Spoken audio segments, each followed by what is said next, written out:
माननीय मुख्यमंत्री योगी आदित्यनाथ जी की पुरानी वीडियो और शिक्षा मित्र की पूरी ऑडियो सुनी। कोई पठन पाठन के कार्य को आगे चलाने वाला नहीं है। जब से शिक्षा मित्र आए थे, कम से कम प्राथमिक विद्यालयों में उन बच्चों को पढ़ाने के लिए और प्राथमिक शिक्षा प्रदान करने के लिए कुछ न कुछ योगदान आपके स्तर पर होता रहा था और एक विश्वास जगा था कि उत्तर प्रदेश के अंदर जो शिक्षा कभी बंजर हो चुकी थी, उस प्राथमिक शिक्षा को एक नया जीवनदान शिक्षा मित्रों ने दिया था। लेकिन कहीं न कहीं एक मिसहैंडलिंग है और दूरदर्शिता है कि हम न्यायालय के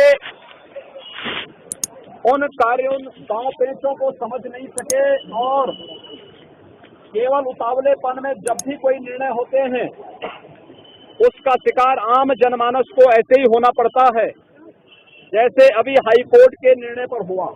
मेरा आप लोगों से दो अनुरोध होगा। एक, हताशा और निराशा में कोई युद्ध नहीं जीता जाता है।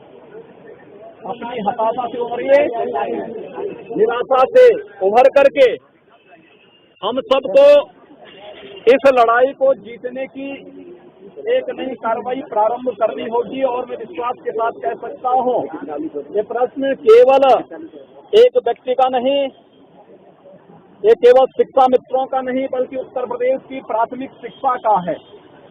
इसलिए इस लड़ाई में आप अकेले नहीं होंगे, आपके साथ एक बहुत बड़ा समुदाय आपके साथ खड़ा होगा। इसलिए मेरा सबसे पहला अनुरोध होगा कि अपनी हताशा और निराशा से उभरिए। दूसरा, उत्तर प्रदेश सरकार को अपना एक ठोस कार्यक्रम बना करके सुप्रीम कोर्ट में जाने के साथ साथ केंद्र सरकार के पास भी उन्हें अपने प्रस्ताव के साथ जाना चाहिए। केंद्र सरकार शिक्षा के क्षेत्र में जो भी योगदान देता है वो राज्य सरकार को देता है। राज्य सरकार उस पर आगे कार्रवाई करती है। अगर उत्तर प्रदेश सरकार आपसे संबंधित किसी भी उस प्रस्ताव को लेकर के पहले ही केंद्र सरकार के पास गई होती, संभवतः इस प्रकार की स्थिति नहीं होती जो आज आप सबके सामने आ खड़ी हुई है। हमको यहाँ पर किसी पार्टी का नहीं, बल्कि शिक्षा के बारे में सोचना है। हमें प्रदेश के लगभग 2.25 लाख उन शिक्षा मित्रों के भविष्य के बारे में सोचना है, उनके परिवारों के बारे में सोचना है। इसलिए राजनीतिक लाभ और हानि के लिए नहीं, बल्कि जो लोग खिलवाड़ कर रहे हैं, मजाक बना दिया है जिन लोगों ने शिक्षा व्यवस्था को, उन लोगों के मुंह पर एक तमाचा मारा जाना चाहिए इस आंदोलन के माध्यम से। और इसीलिए मैं आग्रह करूंगा, अपनी हताशा निराशा से उभरिए। इस लड़ाई को एक नया तेज और नई धार देने की आवश्यकता है। जो भी इस लड़ाई को फिर दबाने का प्रयास करेगा, वह उससे कुचल, उस आंदोलन से कुचल दिया जाएगा। इस आह्वान के साथ हमें इस लड़ाई को आगे बढ़ाने की आवश्यकता है। और प्रदेश सरकार को सबसे पहला कार्य तो इसको सुप्रीम कोर्ट में डिवीजन दाखिल करके इस पर नए सिरे से कार्रवाई करने की अपील करनी चाहिए। बहुत सारे रास्ते हैं, अगर कोई समस्या है उस समस्या का समाधान भी है। ऐसा नहीं कि कोई समस्या हमेशा के लिए समस्या बनी रहती है। अगर समस्या है तो समस्या का समाधान भी होगा, और समस्या का समाधान भी वहीं से होगा जिन्होंने समस्याएं अपनी दूरदर्शिता से प्रारंभ पैदा की है। उनको अपना पैकेज लेकर के सुप्रीम कोर्ट के पास भी जाना चाहिए और भारत सरकार के पास भी जाना चाहिए। भारत सरकार के पास कोई शिक्षा से जुड़ा हुआ, शिक्षा मित्रों के हित से जुड़ा हुआ कोई भी प्रकार का प्रस्ताव आएगा तो हम लोग संसद में लेकर के, सरकार से लेकर के संसद तक उस प्रस्ताव का समर्थन करवाएंगे और शिक्षा मित्रों के हितों को हर स्तर पर, उत्तर प्रदेश की प्राथमिक शिक्षा को हर स्तर पर संरक्षण प्रदान करेंगे। इस विश्वास के साथ आप सबसे मैं इस बात का आग्रह करूंगा, याद रखना, हताशा और निराशा से कोई युद्ध नहीं जीता जाता है। अगर आप हताश और निराश रहेंगे, एक दिन, 2 दिन, 4 दिन कोई आपके आंदोलन के साथ रहेगा, बाकी हर व्यक्ति छांटता जाएगा, करता जाएगा, अपना रास्ता बनाता जाएगा। इस पूरी लड़ाई को एक नई धार पूरे प्रदेश स्तर पर देने की आवश्यकता है। और जिन लोगों की अदूरदर्शिता के कारण स्थितियां पैदा हुई हैं, उन लोगों को कटघरे में खड़ा किया जाना चाहिए, नंबर 1। और दूसरा, इस बात के लिए प्रदेश के मुख्यमंत्री से इस बात के लिए साफ कहा जाना चाहिए कि कोई शिक्षा मित्र आत्महत्या कर रहा, उसके परिवार को 5 लाख की घोषणा करने की बजाय उत्तर प्रदेश के 2.25 लाख शिक्षा मित्रों के बारे में कोई ठोस पैकेज की घोषणा वो करें पहले, तब जाकर के आगे बात हो सकती है। केवल राजनीतिक भाषणों से, घोषणाओं से कार्य नहीं चलने वाला है। उनको अपने ठोस पैकेज के साथ सामने आना चाहिए। और मैं आपको विश्वास के साथ कह सकता हूं, ये समस्या नहीं रहेगी, बशर्ते हम लोग ईमानदारी से शिक्षा के हित में, शिक्षा मित्रों के हित में अगर इस लड़ाई को लड़ना चाहेंगे। मैं एक बार पुनः आप सबको इस बात के लिए आश्वस्त करता हूं, उत्तर प्रदेश सरकार अपने पूरे प्रस्ताव के साथ पहले सुप्रीम कोर्ट में जाएं, रिवीजन दाखिल करें। सुप्रीम कोर्ट से कुछ तो राहत मिलेगी।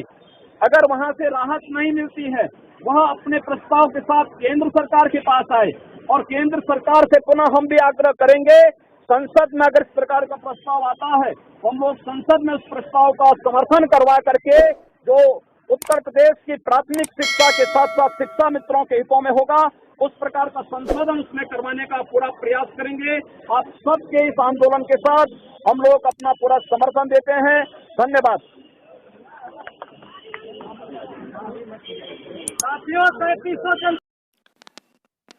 साथियों नमस्कार, मैं कौशल कुमार सिंह, प्रदेश मंत्री प्राथमिक शिक्षा मित्र संघ।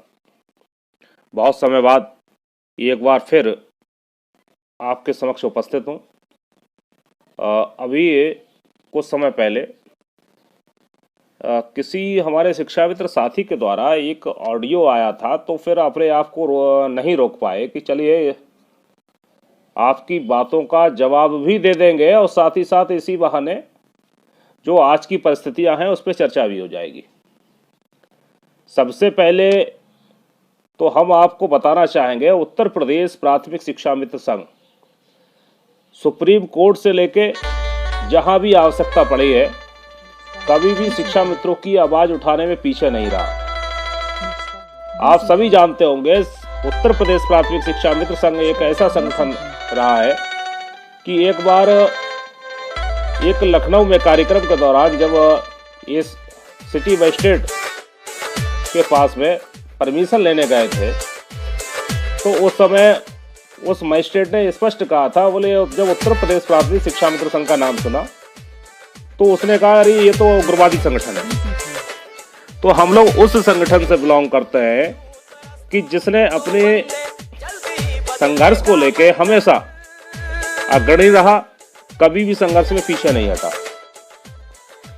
अब रही बात आज के परिस्थिति को लेके उसके कि जो लोग शिक्षा मित्र साथी टैट कर लिए हैं, तो हम आपको बताना चाहेंगे उत्तर प्रदेश प्राथमिक शिक्षा मित्र संघ में अधिकांश पदाधिकारी टीईटी पास हैं। अब आप स्वयं विचार कर लीजिए, जिस संगठन के पदाधिकारी टीईटी पास हैं उसके बावजूद भी टीईटी पास को लेके अलग से कोई कार्य करने को तैयार नहीं है, क्योंकि हम लोग चाहते हैं कि जब तक हमारा एक एक साथी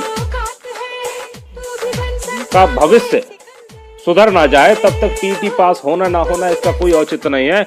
हम लोग सबकी आवाज लेके आगे बढ़ने के लिए तैयार हैं। हम किसी व्यक्ति विशेष की आवाज को आगे बढ़ाने को तैयार नहीं है। हम चाहते हैं जो टीईटी पास हैं, अगर उन्होंने मेहनत की है, उनको अध्यापक बनना चाहिए, उनको उनका हक मिले। लेकिन हम ये कतई नहीं चाहेंगे कि हम सिर्फ टीईटी पास को लेके ही हम अपनी आवाज उठाते रहें। इसका हमारे संगठन का ना कोई ऐसी विचारधारा है। हम लोग 1,70,000 शिक्षा मित्रों को साथ लेके चले और हमेशा हमारी जो भी रणनीति होगी वह उससे हर एक शिक्षा मित्र लाभान्वित होगा। किसी एक पर्टिकुलर योग्यता को लेके यदि हम आगे बढ़ेंगे तो हमें नहीं लग रहा है कि फिर ऐसे व्यक्ति के लिए संगठन चलाने का कोई औचित्य है। इसलिए एक बार फिर हम आप लोगों को स्पष्ट कर दें, उत्तर प्रदेश प्राथमिक शिक्षा मित्र संघ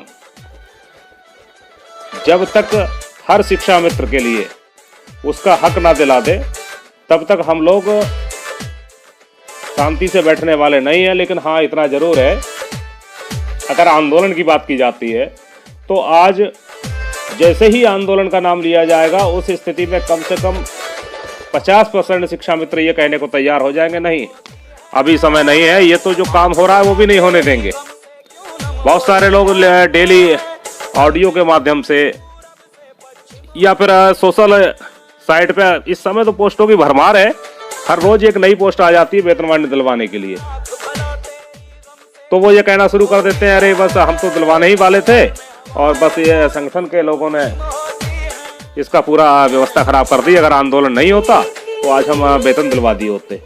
तो हम किसी व्यक्ति के लिए ये छोड़ने को कहने के लिए घर नहीं छोड़ने वाले हैं कि आप अगर दिलवा सकते हैं दिलवा दीजिए, हमारे पास विकल्प है। लेकिन इसके बावजूद भी हम लोग शांति से नहीं बैठे हैं। आपको मालूम होगा उत्तर प्रदेश प्राथमिक शिक्षा मित्र संघ के जो भी हमारे जिलाध्यक्ष है, उन्होंने अपने अपने जिलों में कोई भी विधायक, कोई भी सांसद, कोई भी मंत्री, कोई भी जिलाध्यक्ष किसी को नहीं छोड़ा है जिसके पास ज्ञापन या अपना प्रपत्र नहीं पहुंचवाया है और उससे लेटर लिखवाने के बाद उसको शासन तक ना पहुंचवाया हो।